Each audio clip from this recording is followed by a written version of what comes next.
Hello, welcome you all. आज के इस लेक्चर में मैं आपको टेंस का लेक्चर नंबर 3 कराने जा रहा हूं, जिसमें हम प्रेजेंट कॉन्टिन्यूअस टेंस के बारे में पढ़ेंगे।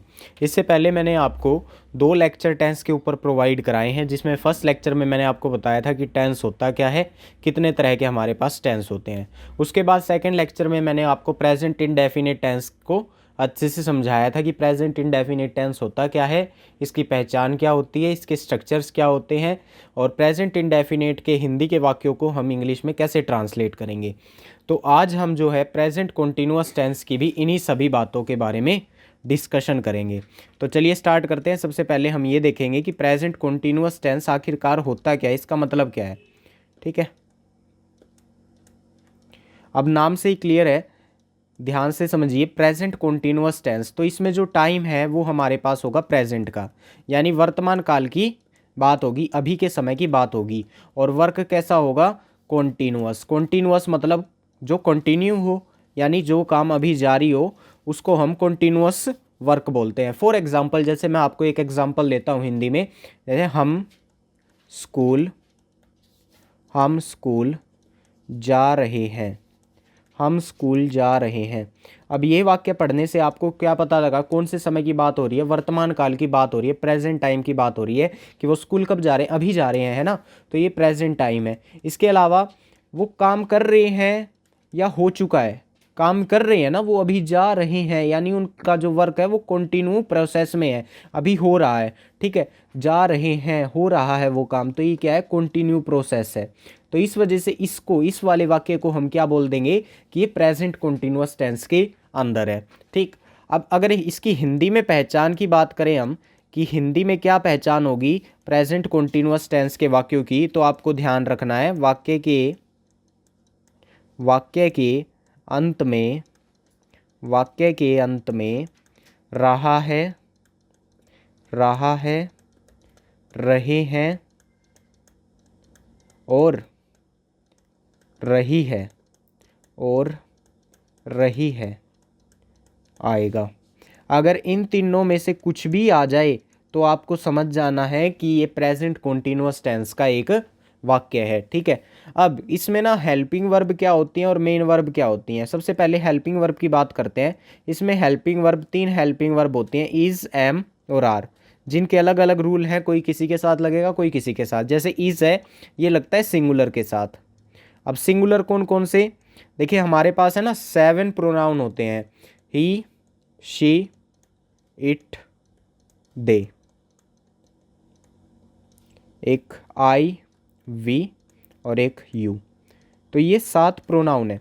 देखिए अब इज, एम, आर एक फिक्स है, एम जो है आई के साथ ही लगेगा। ठीक है, ये फिक्स हो गया, सिर्फ आई के साथ ही एम लगाना है। इज लगेगा सिंगुलर के साथ, बाकी जो आर रह गया वो लगेगा प्लूरल के साथ। अब इनमें सिंगुलर कौन सा है, प्लूरल कौन सा है, ये समझेंगे।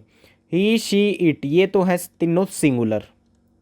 ठीक है, ही, शी, इट ये क्या है, सिंगुलर है। जो दे है और जो वी है, ठीक है, जो दे है और ये जो वी है, ये है प्लूरल। अब बात रहेगी आई की और यू की। आई वैसे होता तो सिंगुलर है, आई होता तो सिंगुलर है, लेकिन इसके साथ है ना हमने फिक्स किया हुआ है कि वर्ब लगेगी प्लूरल वाली, वर्ब लगेगी प्लूरल वाली। जैसे अब आगे ना मैं आपको प्रेजेंट परफेक्ट टेंस पढ़ाऊंगा, तो उसमें ना आप आई के साथ हैव लगाएंगे। अब ये जो हैव है ना, इसका रूल ये है कि ये प्लूरल के साथ लगता है। आई जो है वो हैव लेगा, हैव लगता है प्लूरल के साथ। तो इसका मतलब आई क्या है, प्लूरल है? नहीं, हमने फिक्स किया हुआ है कि आई जो है वो चाहे बेशक सिंगुलर हो, आई मतलब मैं तो सिंगुलर हूँ ना, एक ही पर्सन हूँ मैं तो ये तो है तो सिंगुलर, लेकिन वर्ब लेता है ये प्लूरल की। बाकी कुछ टेंस ऐसे हैं जो एक्सेप्शन होते हैं, जैसे आई के साथ ही इस टेंस में एम लग रहा है। पास्ट कॉन्टिन्यूअस में जाएंगे तो आई के साथ वाज लगेगा, वाज जो है वो सिंगुलर के साथ लगता है, तो उस कंडीशन में आई सिंगुलर हो जाएगा। तो यहाँ पे ना कई जगह एक्सेप्शन भी हैं, लेकिन जो काफ़ी ज़्यादा टेंस फॉलो करते हैं जिस बात को, वो ये है कि आई के साथ प्लूरल वाली वर्ब लगती है। ठीक है, अब यू का क्या केस है, यू ना जैसे तुम, अब तुम जो है वो एक भी हो सकता है, जैसे मेरे सामने कोई एक पर्सन बैठा है तो मैं उसको भी यू बोल लूँगा, और मेरे सामने कई सारे लोग बैठे हैं तो मैं उनको भी यू बोल सकता हूँ। तो इसका जो यूज़ है both singular and both plural, ठीक है, या तो सिंगुलर के लिए भी और प्लूरल के लिए भी, दोनों के लिए यूज़ हो जाएगा। तो अब इसमें कन्फ्यूजन ये बैठ गई कि जब ये सिंगुलर के लिए भी यूज हो जाएगा, प्लूरल के लिए भी यूज हो जाएगा, तो इसके साथ वर्ब सिंगुलर वाली यूज करें या प्लूरल वाली। तो इस कन्फ्यूजन को दूर करने के लिए हमने फिक्स कर दिया कि यू के साथ हमेशा प्लूरल वाली वर्ब लगानी है, ठीक है, चाहे वो सिंगुलर हो यहाँ पे, चाहे यू जो है वो सिंगुलर हो, चाहे मेरे सामने एक पर्सन बैठा हो जिसके लिए मैं यू का यूज़ कर रहा हूँ, तो भी हमको यू के साथ हमेशा प्लूरल वर्ब लगानी है, यानी यू के साथ क्या लगेगा, आर लगेगा यहाँ पे। इतनी बात समझ में आ गई आपको। 7 प्रोनाउन हैं जिनमें से 3 तो फिक्स हैं, ही शी इट ये सिंगुलर होते हैं, दे और वी इनका फिक्स है, ये प्लूरल ही होते हैं, ठीक है। आई जो है वो है तो सिंगुलर, लेकिन ज़्यादातर केस में प्लूरल वाली वर्ब लेगा। यू जो है वो सिंगुलर भी है प्लूरल भी है, लेकिन फिक्स कर दिया कि यू के साथ हमेशा प्लूरल वर्ब लगेगी। इतनी बात समझ में आ गई आपको। अब आगे चलते हैं। देखिए हेल्पिंग वर्ब मैंने आपको बता दी, प्रेजेंट कॉन्टिन्यूअस टेंस में 3 हेल्पिंग वर्ब होती हैं, इज, एम और आर, ठीक है। अब मेन वर्ब कौन सी होती है इसमें, ध्यान दीजिएगा हमेशा ना, कॉन्टिन्यूअस टेंस जितने भी कॉन्टिन्यूअस टेंस है अपने, अब आगे ना पास्ट कॉन्टिन्यूअस आएगा, एक फ्यूचर कॉन्टिन्यूअस आएगा, तो उन तीनों में, एक इसमें, एक पास्ट कॉन्टिन्यूअस में, एक फ्यूचर कॉन्टिन्यूअस, इन तीनों में ना हमेशा मेन वर्ब जो है वो फर्स्ट फॉर्म के साथ आईएनजी फॉर्म रहेगी, ठीक है, ये फिक्स है। मेन वर्ब जो है वो इसमें यही रहेगी, ठीक है। इतनी बात आपको समझ में आ गई होगी। अब आगे चलते हैं, इसके स्ट्रक्चर्स की बात करते हैं। मैंने आपको कल जो है, कल के लेक्चर में बताया था कि यूनिवर्सल स्ट्रक्चर जो है वो हमारा ये है ग्रामर में, कि पहले सब्जेक्ट आता है, फिर वर्ब आती है और फिर ऑब्जेक्ट आता है। अब जो है वर्ब भी 2 टाइप की हैं, एक तो हेल्पिंग वर्ब और एक मेन वर्ब। तो हेल्पिंग वर्ब पहले आएगी और फिर मेन वर्ब आएगी, ठीक है। तो इसको मैं इस तरीके से खोल सकता हूँ। आप देखिए, अब हम बनाएंगे इनके स्ट्रक्चर्स। सबसे पहले बात करेंगे हम अफर्मेटिव सेंटेंस की। अफर्मेटिव वे सेंटेंस होते हैं जिनमें कोई भी नेगेटिव बात नहीं होती, कोई भी क्वेश्चन नहीं पूछा जाता, जस्ट सिंपल हमको इन्फॉर्मेशन दी जाती है, ठीक है। उस टाइप के सेंटेंस को हम अफर्मेटिव बोलते हैं। इसका जो स्ट्रक्चर बनेगा वो ये बनेगा, सबसे पहले तो सब्जेक्ट ही आएगा, फिर हेल्पिंग वर्ब। अब हेल्पिंग वर्ब 3 है हमारे पास, या तो इज या एम या फिर आर, वो सब्जेक्ट को देख के पता लगेगा कि इन तीनों में से क्या लगाना है, ठीक है। फिर मेन वर्ब, मेन वर्ब मैंने आपको बताई फर्स्ट फॉर्म के साथ आईएनजी आएगी और फिर लास्ट में ऑब्जेक्ट आएगा, ठीक है। तो इस तरह से इसका ये स्ट्रक्चर बन जाता है। फॉर एग्जाम्पल अगर मैं आपको एक वाक्य बना के दिखाऊं, वह गाना गा रही है, मैंने ये हिंदी का वाक्य लिया। सबसे पहले आपको पहचानना है, वाक्य के अंत में रही है आया है तो प्रेजेंट कॉन्टिन्यूअस टेंस हो गया, ठीक है। कोई भी नेगेटिव बात नहीं है, कोई भी क्वेश्चन नहीं पूछा गया है, जस्ट हमको सिंपल इन्फॉर्मेशन दी है, तो अफर्मेटिव का सेंटेंस है, जिसकी इंग्लिश बनाने के लिए हम इस स्ट्रक्चर को फॉलो करेंगे। सबसे पहले सब्जेक्ट आएगा। अब सब्जेक्ट है वह की इंग्लिश हो जाएगी यहाँ पर शी, क्योंकि लड़की की बात हो रही है, लड़का होता तो ही होता, लड़की है तो शी। अब शी क्या है, सिंगुलर, सिंगुलर के साथ क्या लगता है, इज लगता है, तो इज लगा दिया।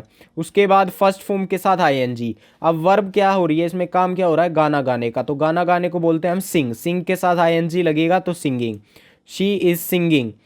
अब ऑब्जेक्ट क्या है, क्या गा रही है वो, सॉन्ग, तो यहाँ लिखेंगे she is singing a song. तो इस तरह से अपना ये सेंटेंस जो है फॉर्म हो जाएगा। अब आगे चलते हैं नेगेटिव सेंटेंस के ऊपर, कि नेगेटिव सेंटेंस अगर आ जाए, नकारात्मक वाक्य आ जाए, तो उनकी इंग्लिश कैसे बनानी है। सबसे पहले इसका स्ट्रक्चर लिखेंगे। देखिए नेगेटिव है तो नोट आएगा, तो सिंपल आपको करना है subject plus is am are के बाद है ना नोट और लगा देना है, ठीक। बाकी सारा कुछ सेम रहेगा। नोट के बाद फर्स्ट फॉर्म के साथ आईएनजी प्लस ऑब्जेक्ट, तो ये नेगेटिव का स्ट्रक्चर हो गया। एक वाक्य बना के दिखाता हूं मैं, जैसे हम फिल्म नहीं देख रहे हैं, हम फिल्म नहीं देख रहे हैं, वाक्य के अंत में आया है रहे हैं, तो प्रेजेंट कॉन्टिन्यूअस टेंस हो गया। अच्छा नहीं आया है इसमें, यहाँ पे नहीं आ गया तो नेगेटिव हो गया, यानी प्रेजेंट कॉन्टिन्यूअस टेंस का नेगेटिव सेंटेंस है ये। इसकी इंग्लिश बनाने के लिए ये स्ट्रक्चर फॉलो करेंगे। सबसे पहले सब्जेक्ट आएगा, सब्जेक्ट है हमारे पास हम की इंग्लिश होती है वी। अब वी के साथ क्या लगेगा, इनमें से आर लगेगा, क्योंकि वी जो है वो प्लूरल है, सो वी आर। उसके बाद नोट लगेगा, फिर आएगी फर्स्ट फॉर्म के साथ आईएनजी। अब काम हो रहा है यहाँ देखने का, तो इसको बोलेंगे हम वॉच, ठीक है, वॉच के साथ आईएनजी लग के watching.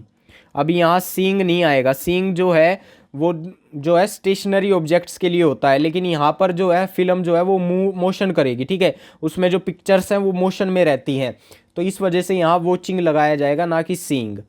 We are not watching, क्या देख रहे हैं, ऑब्जेक्ट क्या है, film. So we are not watching a film, आप मूवी भी लिख सकते हैं, we are not watching a movie या we are not watching a film. तो इस तरह से आपको नेगेटिव सेंटेंस की जो है इंग्लिश बढ़ा देनी है इसकी मदद से। अब आगे चलते हैं, हमारे पास नेक्स्ट है इंटेरोगेटिव सेंटेंस। अब इंटेरोगेटिव सेंटेंस का मतलब होता है, जैसे इंटेरोगेशन नहीं होती है, पुलिस वाले कई बार जैसे किसी के ऊपर शक हो तो उसको पकड़ के ले जाते हैं कि भाई तेरे से इंटेरोगेशन करेंगे, यानी पूछताछ करेंगे, ठीक है, उससे क्वेश्चन करेंगे। तो इंटेरोगेशन मतलब क्वेश्चन आंसर करना, तो ये क्वेश्चन बनाता है, यहाँ पर क्या बनते हैं, क्वेश्चन बनते हैं। और हमेशा ध्यान दीजिएगा, जब भी हमको इंटेरोगेटिव सेंटेंस बनाना हो तो हेल्पिंग वर्ब आगे आती है, सबसे आगे क्या आएगी, हेल्पिंग वर्ब, हेल्पिंग वर्ब आगे आएगी। तो इसमें जो सेंटेंस की स्टार्टिंग होगी वो हेल्पिंग वर्ब यानी इज एम आर से होगी, तो इसका जो स्ट्रक्चर बनेगा वो ये बनेगा, सबसे पहले इज एम आर में से कुछ आएगा, वो हमको सब्जेक्ट को देख के पता लगाना है कि क्या आएगा। सबसे पहले इज एम आर, फिर सब्जेक्ट, देन वर्ब की फर्स्ट फॉर्म के साथ आईएनजी, उसके बाद ऑब्जेक्ट। अब ये क्वेश्चन बना है तो लास्ट में क्वेश्चन मार्क लगाना नहीं भूलना है। फॉर एग्जाम्पल अगर मैं आपको एक वाक्य बना के दिखाऊं, क्या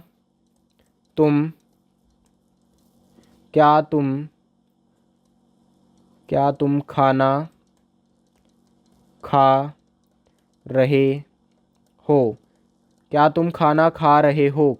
तो देखिए वाक्य के अंत में रही हो आ गया तो प्रेजेंट कॉन्टिन्यूअस हो गया, क्वेश्चन पूछा जा रहा है तो इंटेरोगेटिव सेंटेंस हो गया, यानी प्रेजेंट कॉन्टिन्यूअस का इंटेरोगेटिव स्ट्रक्चर हमको लगाना है, ये लिखा हुआ।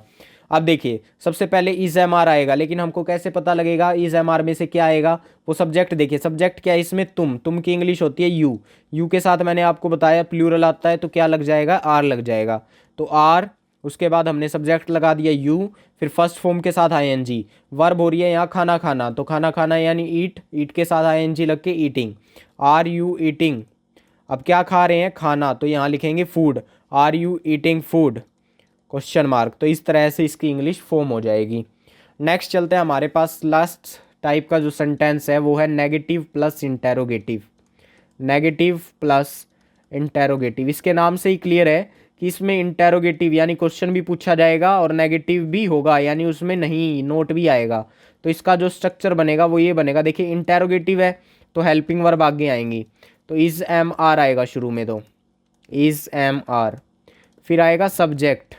अच्छा अब नेगेटिव है तो यहाँ सब्जेक्ट के बाद हम लगाएंगे नोट, फिर फर्स्ट फॉर्म के साथ आईएनजी और फिर ऑब्जेक्ट। अब ये इंटेरोगेटिव यानी क्वेश्चन बना है तो क्वेश्चन मार्क आएगा, ठीक है। तो इस तरह से हमको इसका स्ट्रक्चर लिखना है, आपको ये स्ट्रक्चर्स याद करने हैं, ठीक है। अगर आपको एक दो बार याद नहीं हो रहे करने से तो इनको बार बार लिख लिख के प्रैक्टिस कीजिए, तब जाके याद होंगे, और जब तक ये याद नहीं होंगे आपसे सेंटेंस नहीं फॉर्म होंगे, ठीक है।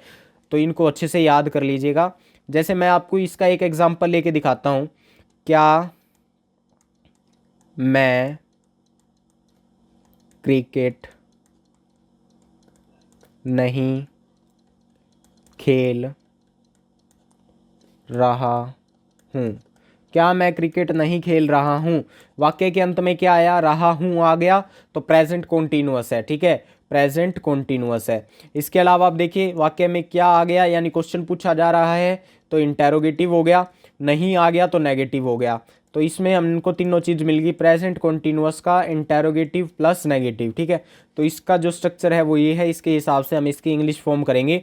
देखिए सबसे पहले हम सब्जेक्ट देखेंगे, सब्जेक्ट है मैं की इंग्लिश होती है आई के साथ हमने कह रखा है एम लगेगा, तो एम आई, उसके बाद फिर नोट लगाएंगे, फिर आएगी फर्स्ट फॉर्म के साथ आईएनजी, काम हो रहा है यहाँ खेलने का, खेलने को प्ले बोलते हैं, प्ले के साथ आईएनजी लग के प्लेइंग हो जाएगा, एम आई नोट प्लेइंग, क्या ऑब्जेक्ट क्या है, क्रिकेट, तो यहाँ लिखेंगे क्रिकेट, एम आई नोट प्लेइंग क्रिकेट। तो इस तरीके से इसकी जो है इंग्लिश फॉर्म हो जाएगी, ठीक है। बड़े आसान है, बस आपको एक दो बार इनको अच्छे से रिवाइज करना है, प्रैक्टिस करनी है, ठीक है। जब तक प्रैक्टिस नहीं करेंगे, इन स्ट्रक्चर्स को याद नहीं करेंगे, तब तक कुछ नहीं होने वाला, ठीक। अगर आपको इनमें से कुछ भी डाउट है किसी भी चीज़ में तो आप कमेंट सेक्शन में लिख सकते हैं, वरना अगर आप इस वीडियो को 1-2 बार रिमाइंड करके देखेंगे ना तो सारी चीज़ें क्लियर होती चलेंगी। बाकी नेक्स्ट वीडियो के अंदर मैं आपको प्रेजेंट परफेक्ट टेंस समझाऊंगा, तो जुड़ना ना भूले उस वीडियो के साथ। तब तक के लिए पिछली जितनी भी वीडियो मैंने आपको टेंस के ऊपर प्रोवाइड कराई हैं उनको रिवाइज़ कर लें, नोट्स बनाएं अच्छे से, जो भी कुछ बातें हैं उनको समझें, बढ़िया तरीके से प्रैक्टिस करें। बाकी मिलते हैं नेक्स्ट वीडियो में, तब तक के लिए जय हिंद जय भारत।